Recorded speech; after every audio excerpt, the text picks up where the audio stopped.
You're good to go. I am very good to go, All yes. right. Well, hello, everybody. Welcome to the Talk to Danielle podcast. I am your host, Danielle C. Baker. And before we get started, be sure to like, follow, and subscribe to whichever channel you're listening or watching from. And today I have an amazing guest. I'm really excited to have this guest on because we recently met and the story is unbelievable. I'm going to put the spotlight on Charles Achampong. He has an amazing story that I resonate with because I grew up with. I call her the roaming mom because she used to take us everywhere. And I'm going to let him tell his story, but he just basically has an amazing story, adventures with his family, and he's got a book coming up. So I'm going to pass the mic off to you, Charles. Can you tell us a little bit about yourself and how you got to where you are today?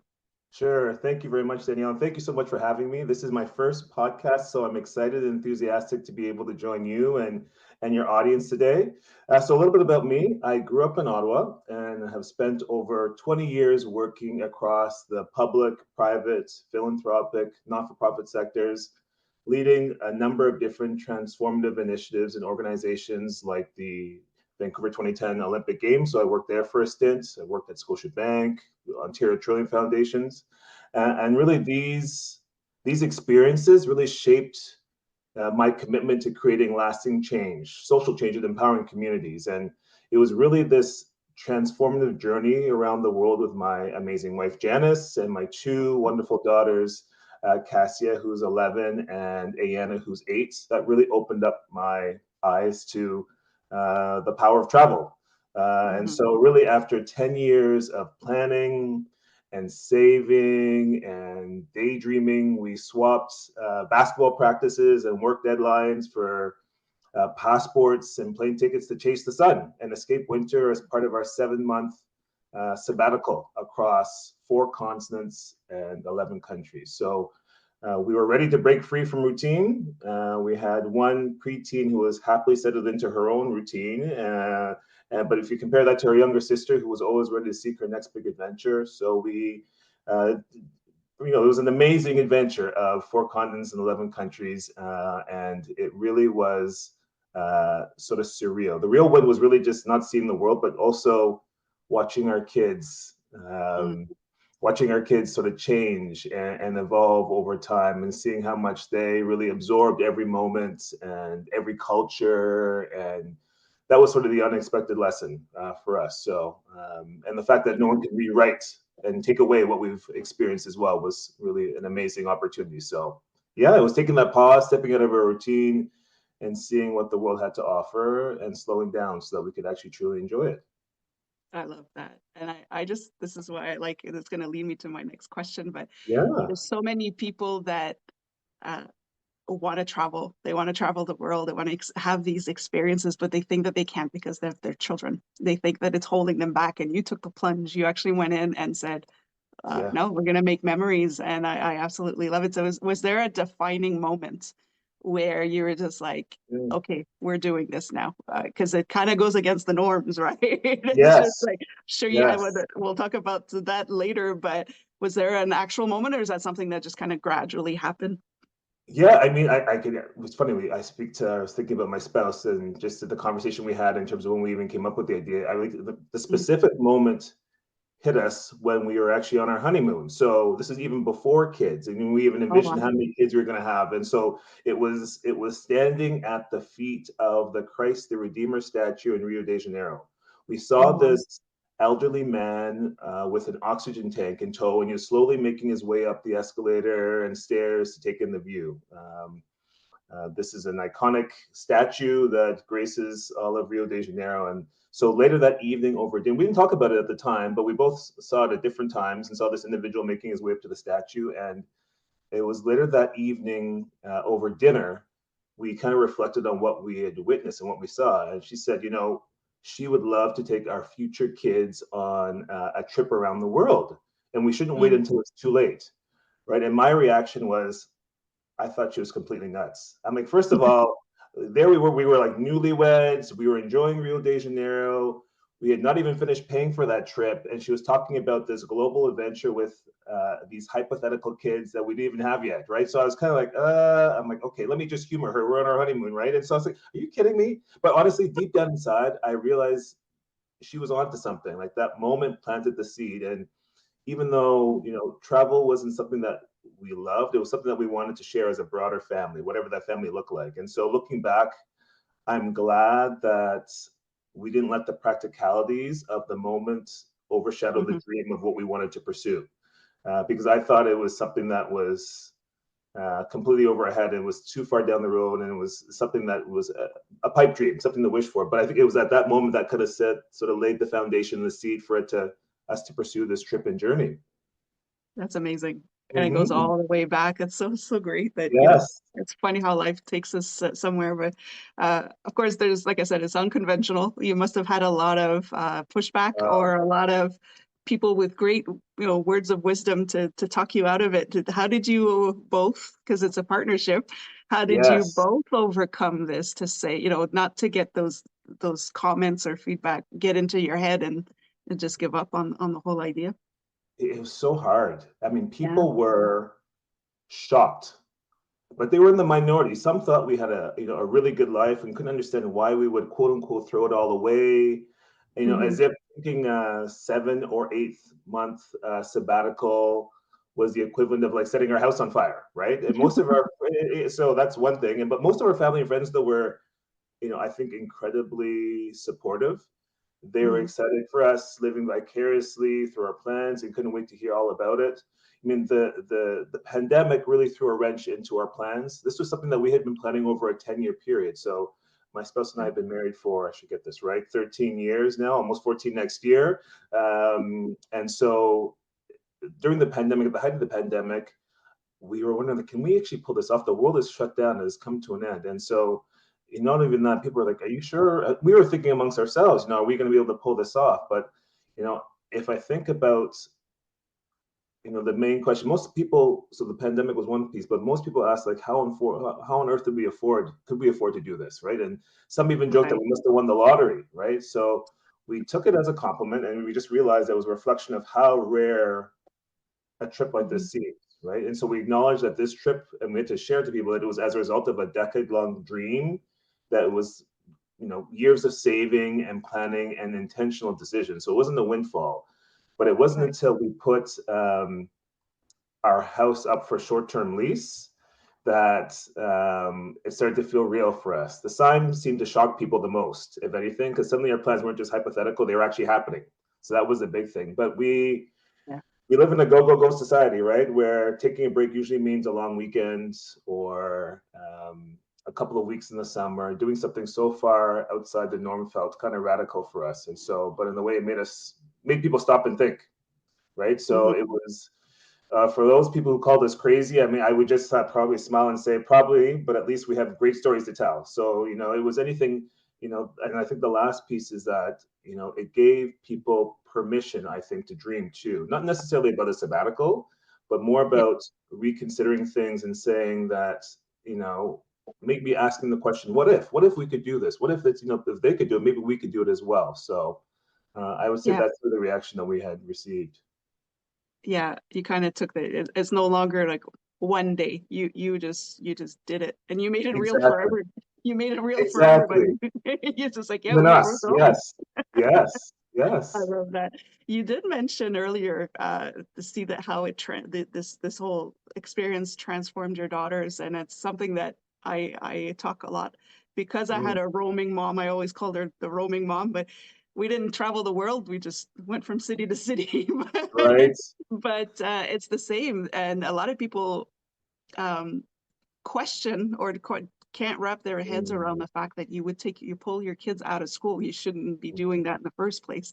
But the world is so much more that they can learn from. So can you kind of mhm, explain to us the experiences, like what that experience was for your daughters, mm, and mm. how you saw them transform with these lifetime memories? Yes, great question. I don't want to sugarcoat it or say that as much as we had a phenomenal experience, I would say that, and sort of create this scenario of it being rainbows, unicorns, but I would say at the start of the trip, my oldest daughter, Cassia, was a bit out of sorts, right? She Mhm. was missing her graduation. She was leaving from elementary school, going to middle school. And so she'd be missing out on all the festivities in terms of wrapping up her time in elementary school. And she started this school. There's been a cohort of students all starting out in kindergarten and making their way up to the end of elementary school. So she was missing her graduation from the school that she had attended since she was in kindergarten, and really dreaded this transition to the middle school without being there to be a part of all that. So that's my oldest daughter, Cassia. And my youngest, Ayana, had more practical concerns. Who was going to look after the house? How long are we going to be gone for? None of these questions I would have expected from the youngest person in the family, but then again, these kids always seem to surprise you. But I would Yeah. say that after about 4 to 6 weeks into the trip, something shifted. It was almost as if like a switch had flipped and their whole demeanor, particularly my oldest, Cassia, had changed. They became a bit more fearless and adventurous. They were trying different activities like zorbing in New Zealand or making friends with some of the local kids and just really embracing the unpredictability rhythm of travel. So I Yeah. think that was one piece as well. But I think for me, the real transformation, though, showed itself when we returned home. Mm. Um, my oldest, Cassie, who's a bit more introverted, more academically focused, kind of dove headfirst into new experiences at her school. She started trying out all these new activities that we had never heard of, and she never even sort of participated in while she was in elementary school, right? Soccer, Wow. cricket, and board and ball, and she was on the cross country running team, and even made it to the city finals, all without, like, completely without the. So we encouraged her, but we didn't push her, which was, Right. in many things as parents, you're always trying to get your kids exposed to many different things. And we all try to live vicariously and live our dreams through our kids sometimes and push them a little too hard. But it was this idea that she was trying all these things without us pushing her, which was completely surreal. And, her younger sister was seeing this and was following suit.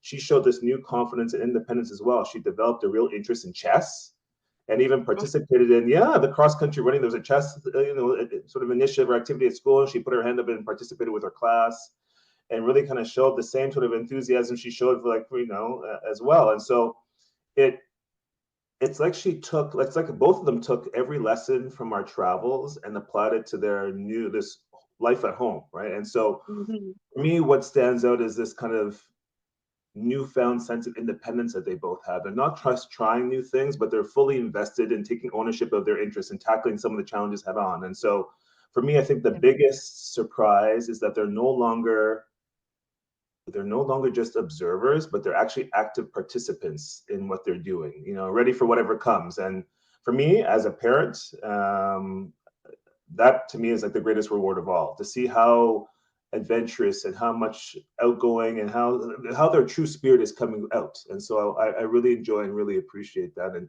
that, I think, was really the foundation of many of the experiences and activities that we took part in on our trip around the world. Wow. That's amazing that you say that because I don't think anybody's ever looked at it that way. But Mm, it kind of me hearing you say this is it build up initiative. Like yes, your daughter is making the decision that she wants to do this. And it's not exactly. something we see in children a lot, and it's not something that we know how do we bring that out of our kids without traumatizing them, right? And pushing them out. That's totally good. But the fact that just traveling like that, experiencing new worlds and new points of views, that it developed their initiative. There's the concept of initiative. That's really cool. And you have a blog, so I'll invite the listeners or the whoever's watching. We could talk about it a little bit later. But what I love about your blog is the pictures. You show pictures of your daughters. They're sitting in the desert somewhere and Yes, learning about the food in the air. And I'm thinking, yes, oh, they would never learn that. You can't get that from a book. Like they get to smell it, they get to feel the texture, they yes, get to, and there's yes. nothing more learning through food and textures and smells is you Oh, can't replace that. So this is amazing. And we'll talk about the blog and your book that came out from that yes, a little bit later. yes. But I did want to one last question because you did this not only with children but with your spouse, with your partner. Hmm. That again, we're not going to sugarcoat this. Traveling the world alone with your partner could be challenging, and now you have Yes. to work things out with the children. And how do we do this? And how do we budget? And we have our moments too. So how did Yes. these experience transform your partnership with your spouse? Oh, yeah, great question. I think anything, Danielle, the trip really for me reaffirmed what I've always known, that my wife is the foundation of our Mm. family. Like she is Wow. the glue that holds everything together. You know, seeing her in action on this journey just gave me a newfound respect and admiration for her. She has Mm. this sort of effortless way of managing everything, from keeping us on track during chaotic travel days to being calm and reassuring in terms of her demeanor and presence with the kids, even when things don't go unplanned. If anything, I was reminded and struck by her tenacity, her ability to adapt, even bringing joy during the most chaotic times during the trip as well. She's not just, I think, for me, an incredible partner, but she is also an amazing and beautiful role model for my kids. Showing Oh, them what strength and grace looks like during times of um, really sort of inconvenience, right? And if anything, this trip really stripped away the noise of everyday life and gave us a bit of space to connect in ways I don't think we really have over the course of our marriage, right? And I think about the deep conversations about our future, the goals that we have, the adventures that we want to still pursue together. Um, I think all that. I mean, for me, it was the gift was the time that we had together, reminding me why we make such a strong team. But at the same time, I realize she's an individual. I realize the importance of giving her space to reflect and recharge on her own. Like watching her take those moments for herself was just for me very essential to support each of our individuality, right? And so even though we're an amazing team, she needs her space to grow and to spend her time to recharge as well. And so the truth is, like, we would never, it was her idea, right? We would never, I shared earlier, we would never have pursued this sabbatical if it wasn't for her yeah, vision and determination to take this future family of ours on this trip around the world, right? And so, I mean, I think that my daughters and I have and owe her a debt of gratitude for giving us this experience. And one, I think, for me, has shaped us in ways that we could have never, ever imagined. that's amazing. And there's really no other way of knowing how you work as a team than when it's just Yes, literally just you with the yes, world, right? yes, So yes. you took it literally. And the fact that you were willing to roll with the punches. I mean, if your initial reaction was like, "Are you kidding me right now?" It to was. hey, let's do this. That builds a partnership, a really strong foundation. And Very much it's so. good to And, hear. and, and I even remember Danielle as well, like when we had met in Vancouver, when we both worked together in the Olympic Games, and we were dating at the time, became girlfriend and boyfriend, and we had spent 3 months traveling after we were done after the Olympic Games, and Mm, spending that time with her, I'm like, okay, she is the real deal. Like we were able to travel all throughout Southeast Asia for 3 months, and I had a phenomenal time. That's what brought us together, the shared love of travel, of seeing the world, yeah, different cultures, and exposed, to different sort of elements and languages and food, all that stuff, and people. And I'm like, yeah, okay, this is if we can survive 3 months together, then maybe this idea at the time, even though I was thinking more financially when we had that conversation in Brazil, but if we could do that together, then who knows yeah. what in the future is going to bring. So yeah, she is phenomenal. Mm. That's amazing. Yeah, you put it to the test right away with 3 months of travel. Definitely, That's all definitely, everybody's true colors come out. And that's why definitely, we travel. definitely. That's Uh, amazing. And it's just the sense, the connection, because that's the message you kind of through your blog. And I got the opportunity to read your book ahead of time. That sense of connection with your family, with your partner, it's not the mm, same, right? Being a dad and being a spouse is completely different, but exactly. it's Yes. there, and not everybody is going to not necessarily want to, but maybe not be able to take a sabbatical and travel the world in 7 months. But is there Yes. something that parents could do today? Because I like to say, let's change something today for the better. Is there something Yes. that parents could start doing today where they could create these moments of connection with their kids or their loved ones, Mm, not just their kids, mm. but You know, So many things, but I've already kind of distilled a couple of sort of specific action items. One is one of the things I've been trying to do a much better job of as a father and of course as a dad is to listen to my kids' ideas. You know, they'll Oh, surprise you with their creativity and enthusiasm, and often, you know, their ideas are cost effective as well. You know, they're more likely to be engaged, at least in my experience, because the idea came from them, right? I think as mhm, human beings, when you come up with the idea yourself, you have got a bit more of a self interest in the idea because you were the develop you came up with the idea, you developed it, right? So, you know, yeah. it's the connection isn't about being perfect; it's about being present and you know being able to engage in them with them as well. And you know, for us, I'm a strong believer that yes, our thing was a sabbatical around the world, but you don't need a passport to pause, Mhm. right? There's so many different things that you can do. You can practice micro adventures, explore a new park, try a different type of food, or take a weekend trip, or go to a different part of the community in your city that you've not been to. So just it's all about showing up in my mind with intention.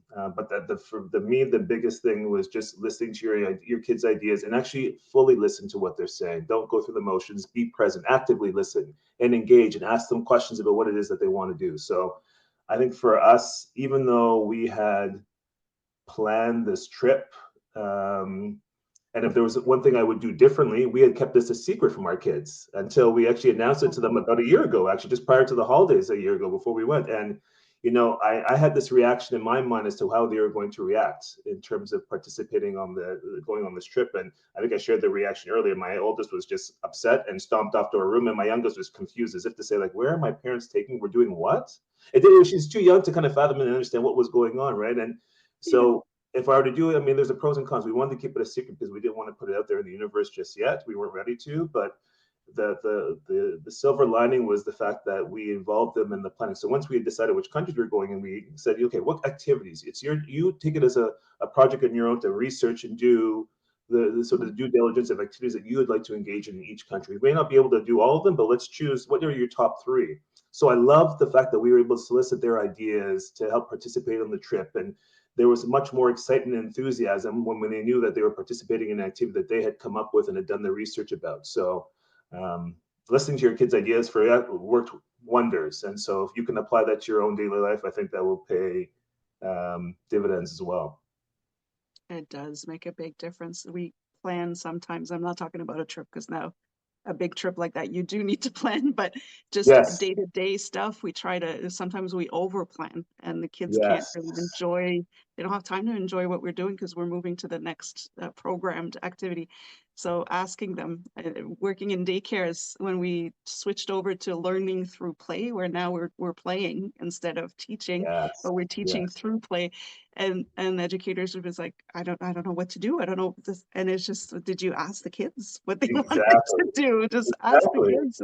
They'll come up with amazing things you wouldn't have thought of, and they're much easier than what oh, we're planning. So I yes, love yes, that. Yes, yes. just ask your kids what they want to do and be there, Ask be them. present, and have fun with them. It's amazing. Uh, is there um is there advice you wish you would have had sooner just to make your Hmm. life a little easier, or advice you'd like to pass on to your daughters to make their life a little easier? Hmm. Yeah, that's a good question. I think so. There are many sort of tactical things in terms of the actual trip itself, in terms of don't overpack. You know, whether Mhm. it's your luggage or your schedule that you talked about, don't overcomplicate. Embrace, don't overcomplicate things. Embrace discomfort. You know, Yeah. honestly, the best stories I think experiences that we have were when things went awry, when things didn't go as planned. But I think the most meaningful piece of advice is what I sort of maybe alluded to earlier is that you don't need permission to pause, right? So we Um, often wait for someone or something to tell us it's okay to take a break. But that, I know in my experience, that approval rarely comes. You know, it shouldn't take a health scare or it shouldn't take exhaustion or sort of that mental health break that you require for you to sort of realize, like, oh, I need to take a break, right? Waiting for the right moment in anything in life, particularly to pause, often means that it never happens, right? And so mhm. I think we've all learned that the truth is there's never really a perfect time. Because a lot of people ask us, oh, this was the perfect time for you guys to take your kids at this age. I'm like, we could have done it earlier, we could have done it later. It just, the timing worked out now that this is when we were going to go. So it was the perfect time never really comes. You just have to kind of just do it, right? Yeah. And the last thing is that pausing in many cases isn't selfish, it's essential. So whether it's Yeah. travel, um, reflection, or just reconnecting with what matters most to you, I think stepping back, um, in my mind, can be the most important and strategic move that you make. Yeah. That is so important. You're talking to somebody who had to wait for a burnout to stop. Exactly. So I Yes. know exactly what you mean, where it's just that if you don't stop, your body will eventually tell you to, Yes. and it's a lot harder to recover from that. So yeah, that's definitely advice we should all have sooner and pass on to our children. It's not selfish. It's essential, and it's a really beautiful message. Let's talk about your book. It started off with a vlog. Now you have a Yes. book, Around the World in Family Days. I love that. I absolutely love that title. But talk to us about the blog, the book, everything. Yes. It's again, the fact that we're even having this conversation is surreal. What Before we left on the trip, I had shared the fact that this idea to me at the time when we decided on our honeymoon seemed so crazy and ludicrous that we wouldn't do it. But of course we did it. And even the idea of writing blog posts, this trip has given a gift to me to realize how much I enjoy writing. I like many things in life, there are things I think that everyone has a particular set of gifts or a gift that they don't get a chance to always find out, or get a chance to use. And for me, writing was a gift that I wouldn't say comes easy to me, but it brings me joy. And so when we were getting this process of being able to write about our trip, I was reluctant to write a blog because in many ways along my way in life, I was told that I shouldn't pursue writing because it wasn't going to be a lucrative career. You wouldn't be able to put food on the table. So I've kind of pushed it on the back burner. And If anything, this trip gave me an opportunity to kind of recreate, to bring that joy forward, to talk about our experiences. And I was pleasantly surprised at the feedback I received about the blogs. It was something I enjoy writing about. The pictures my wife had taken, and me kind of complementing that with sort of the narrative as well. And so those stories along the way transformed into a book called Around the World in Family Days. So Yes. I'm really excited, very happy to bring this idea to life. It's part memoir, part guide, our exploration of the power of pausing and stepping away from routines. It's about what I've been calling sort of building this failure immunity. So what I mean by that is being able to learn to embrace challenges and grow through missteps and surprises. Like I'm surprised at how, again, this idea of making mistakes and being immune and not being as affected every time you make a mistake or you fail. And this trip has allowed myself, my spouse, my kids to be able to improve that. And so it chronicles our family's journey across the continents. It's filled with, in my mind, insightful reflections and many laugh out loud moments that we went through as well. Each chapter is built around a theme, offering a blend of sort of storytelling, insight, and reflection. I've included at the end of each chapter sort of key takeaways, um, key questions to consider, and also sort of encouraging the readers to rethink their routines and explore how small changes can lead to big transformations. And I'm very big on action items. So thinking about what, after reading the chapter, each chapter has its own particular theme. And what are the things that you can start today, this week, and this month in terms of your pause and reflect? So each chapter has a section on pause and reflect. And really these simple, actionable steps for me can help take what you've learned and read about today, and add more joy, connection, and adventure into your everyday life. So I'm so excited to bring this to life, and it's become a labor of love that I've worked on over the last 6 months, and just very grateful that I've had a chance to tell my family story in terms of our trip around the world. It's amazing, and it's surreal when you get into it because you're in the finishing stages. I think you're almost That's there to right. get it out, and it's just it's like it snowballs, right? It's one thing after the other, and it's amazing. So I'll definitely keep everybody posted on when the book comes out. And of course, if you follow Charles, you'll be able to see as well when it's launched. But an amazing, and it's not just for travel. This is what I appreciate about you, Yeah, the way that you write is it's transferable to anything in your life. So you could transfer those key messages and those key takeaways to just your everyday life at work, at home. It really is transferable, and I like taking action. We could read all sorts of books, but if we don't put them into practice, exactly. they're just that's it. So Ideas, yes, the fact ideas, that it's like, yes, okay, you got to do this today, let's get started, let's change exactly. those habits. I love it. So it's great.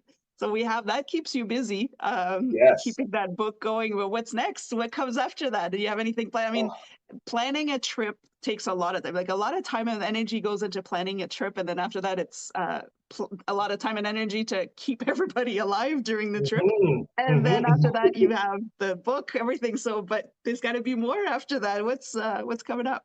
Oh, so much more. So, I mean, I'm launching my book early in the new year. So, the January, February timeline or time frame is what I'm looking at. And I Yeah. want to be able to use the book as an opportunity, as a platform or a foundation to sort of expand my sort of speaking engagement. So I dream of hosting international retreats, helping individuals and families kind of embrace the art of pausing and reconnecting and really inspiring audiences to rethink routines and rediscover what truly matters to them. So like really what's next is to be able to identify speaking opportunities on those themes of not needing permission to pause or the power of pausing or really just rerouting routines and focusing on that. So I'm looking at whether it be on the corporate side or on the nonprofit side, but looking at a slew of conferences I'd like to be able to attend and also those I'd like to be able to speak at to sort of share that message as well on the unexpected power of pressing pause on life or finding joy Yeah. in the ordinary or life lessons from our time also on the road as well. So those are the things that I'm working on in 2025, and I'm excited. Like I would never have thought that, even though of course the trip we knew was happening this year, I would never have envisioned that 2025, even though we're not there yet, but we're getting there. Yeah. 2025 is I'm just feeling very bullish on the year to come and the excitement and enthusiasm that the book and our story will be able to yield as well. So very grateful for that. That's amazing, and that'll take off really well. I mean, everybody who's listening right now, you're a natural speaker. It's just like your Thank voice. you. You're very well articulated. So I would definitely want to hear it sit in on some of those conferences. They're great, and that's going to be a great project. That's going to keep you busy for a while. I'm looking forward to it. I'm excited. There's so many things that are going through my head now. If anything, it's to try and keep things straight and to figure out what is the right sequence of events. And of course, there'll be missteps and miscues, but all a part of the experience. I'm excited for what's to come because Yeah, I'm just feeling like this is as I can see why people who do their own thing, who are entrepreneurs, end up working 24 hours a day, 7 days a week. Even though you need to find the pause, it's just the enjoyment and fulfillment I get from what I do, and the how it resonates with people. Much like the work that you do resonates with others as well. So there's a yeah, pure joy in being able to do that. So it doesn't feel like yeah. work. It doesn't, and that's what I keep saying. Because we talked earlier, like when I first started, I was just throwing out lines and watching to see Yes. what would catch, but I was having fun doing it, so it didn't feel like work. I used to work. There was a point when I had the 9 to 5, but mine was a 12, a 7 to 7. So if I would work Wow. Yes. You about shared that with me 70, I before. work on the weekends with another job, Yeah. so 70 hours a week easily. I wasn't having fun. So that's how burnout starts, right? But this, I could Right. put in the same amount of hours, but it doesn't feel like work. It really doesn't. And so it's just great to be able to enjoy it. As long as I'm having fun, I know I'm doing the right thing. So I'm sure it's the Exactly. same way for you. Yeah. Exactly. If anything, one of the things I've learned and one of the things that my mentor has shared with me was, don't fight it, flow with it. Go with the flow. Mhm. Let's see what the universe has to show you. Because I'm all about having to fix things and put things in place, and it's hard because I've got that type A personality that wants to plan everything in advance, which we needed to do for this trip. But the best things are when the best stories, the best circumstances is when we flowed with it, when we just went with the flow, and then things happen, good or bad. It was all part of the experience. So that's my mantra for 2025. Don't fight it, flow with it. I like that. Flow with it instead of go with it. Flow with it. Yeah. Exactly. Yeah. and just to let go of the expectations. So just enjoy the ride. It's gonna be Hmm. fun. Exactly. I could talk to you all day, honestly. Every time we get a chance to speak, it just we just get all caught up in different conversations. Before, for the listeners, before I pressed record, we could have had another episode right there just talking about our experiences. It was amazing. But before I let you go, before we wrap up, I always ask this one question because I promised a little girl that I would ask everybody I interview. But Oh, it's what do you want to be when you grow up? ooh, I love that question. I love I it. I want to be a storyteller who inspires other people to live intentionally and dream boldly. I like that. Yes, Yeah, it's a it's a broad horizon. You know what I mean? It exactly. leaves room for all sorts of different things. I love that. Yes, we need that. We need more storytellers. Yes, and there's so Wonderful. many stories to be told. So I want to bring Yeah, those to life. I love it. That's great. That's a great thing to be. I love that question because as adults we should ask Right. ourselves that question. We're constantly evolving. It's not because we're done high school or college that Yes, life yes. stops, right? Stop. So it's a great question to ask, and I love that just to inspire people to live the way that they should live. I love it. And before we go again, how can people follow you? How can they you could mention your blog if you want, or Sure, social media, or sure. how can they get in touch with you if they want to get you on to speak on your experiences? Yeah, so there's a couple ways. So you can reach out to me on my website at charlesachampong.com. So all one word, charlesachampong.com on my website, and you'll get links there to get sort of exclusive previews to my book that'll be coming out in the new year. Or you can follow me on Instagram at Around the World in Family Days, all one word, for our travel tales and behind the scenes sort of Mhm. stories in terms of the launch of our book and speaking opportunities as well. Or you can reach out to me on LinkedIn under my name, Charles Achampong, as well. So those are the three avenues that you can connect with me on. That's excellent. I'll add those to the description as well so people can have it. And thank you so much again. I could talk to you all day, but I'll definitely have you on once the book is out and Great. everything is kind of set out. You're more than welcome to come back on and we can talk some more. But I really appreciated you taking the Thank you. time, and I'm really happy that I got to be the icebreaker for you for more podcasts to come. Yes, thank you. It's been a phenomenal experience. Thank you for leaving me the opportunity to talk about our trip and our journey. And again, great choice color on the sweater. I love I the fact that we've know. got the matching colors here. Great minds think alike. We make blue look good. And thank you very much for the opportunity. So we make it, and that was our first reaction when we got on camera. It was Exactly. like, "Hey, you're wearing the We did, same and we thing." did not color coordinate this. It's a sign. This was not planned. This was just it just happened. So we're twinsies today. Exactly, exactly. Thanks so much, Daniel, for the opportunity. This has been Thank an you. enjoyable experience, my inaugural podcast, and I just thoroughly enjoyable. Thank you. That's awesome. Thank you. And well, I'm sure we'll get to talk some more. But for everybody who's listening and watching, don't forget to like, follow, and subscribe to whichever channel you're listening or watching from. And don't forget to follow Charles as well with all of these wonderful projects coming up. And until next time, stay safe, stay awesome, and we'll talk soon.